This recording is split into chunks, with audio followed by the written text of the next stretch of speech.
Hi hello welcome to Sri universe channel. இன்னைக்கு நம்ம சேனல்ல சாஃப்டான சப்பாத்தி ஹோட்டல் ஸ்டைல்ல எப்படி செய்யறதுன்னு தான் பார்க்க போறோம். நீங்க பிகினரா இருந்தா கூட சரி, ஃபர்ஸ்ட் டைம் ட்ரை பண்ணும்போதே அவ்வளோ சாஃப்டா சப்பாத்தி வரும்.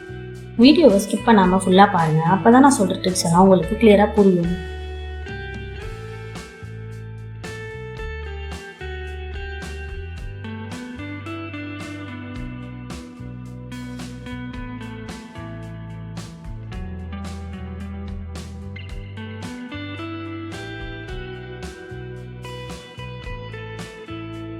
நம்ம சேனலை நீங்கள் இப்போ தான் பார்க்குறீங்கன்னா மறக்காமல் சப்ஸ்கிரைப் பண்ணுங்கள், பக்கத்தில் இருக்க பெல் பட்டனை கிளிக் பண்ணுங்கள்.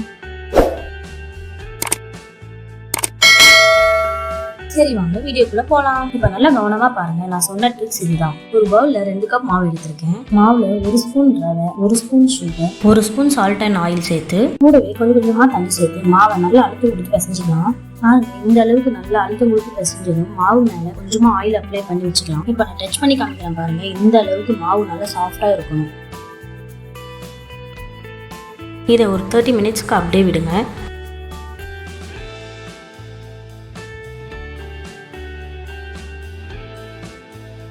மினிட்ஸ் ஆயிடுச்சு. மாவை நல்லா ஸ்மால் பால்ஸாக எடுத்து வர மாவு தூவி நல்லா ரவுண்ட் ஷேப்பில் திரட்டிக்கலாம்.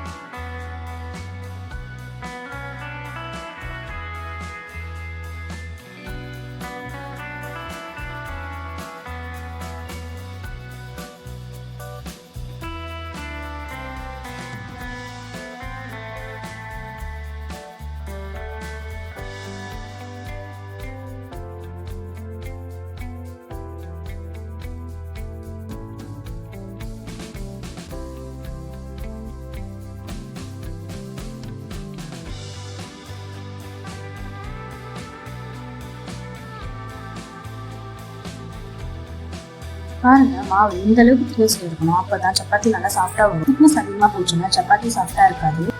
எல்லாமே திரட்டியாச்சு.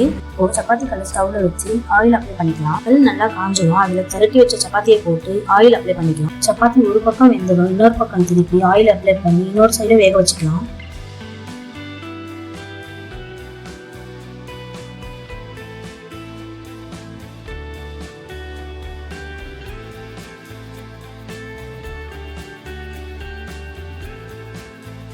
இப்போ 2 சைடும் நல்லா சப்பாத்தி வெந்து வந்துடுச்சு. இதே போல எல்லா சப்பாத்தியும் போட்டு எடுத்துக்கலாம். இந்த சப்பாத்தியை வெஜ் நான்வெஜ் குருமா கூட சாப்பிட்டா அவ்வளோ டேஸ்டா இருக்கும். நம்ம சேனல்லேயே வெஜ் குருமா பொட்டேட்டோ போட்டு எப்படி செய்யறதுன்னு வீடியோ போட்டுருக்கோம். வேணும்னா லிங்க் கைக்காலில் கொடுத்துருக்கேன், செக் பண்ணிக்கோங்க. இல்லைன்னா டிஸ்கிரிப்ஷன்லையும் மென்ஷன் பண்ணிருக்கேன். அவ்வளோதான், சாஃப்டான சப்பாத்தி ரெடி. பாருங்க சப்பாத்தி எவ்வளோ சாஃப்டா இருக்குன்னு. நான் சொன்ன ட்ரிக்ஸ் எல்லாம் நீங்களும் ட்ரை பண்ணி பார்த்துட்டு சப்பாத்தி எப்படி வந்திருக்குன்னு கமெண்ட்ல சொல்லுங்க. இந்த வீடியோ உங்களுக்கு பிடிச்சிருந்தா மறக்காம லைக் பண்ணுங்க, சப்ஸ்கிரைப் பண்ணுங்க, ஃப்ரெண்ட்ஸ்க்கெல்லாம் ஷேர் பண்ணுங்க, பக்கத்துல இருக்க பெல் பட்டனை கிளிக் பண்ணுங்க.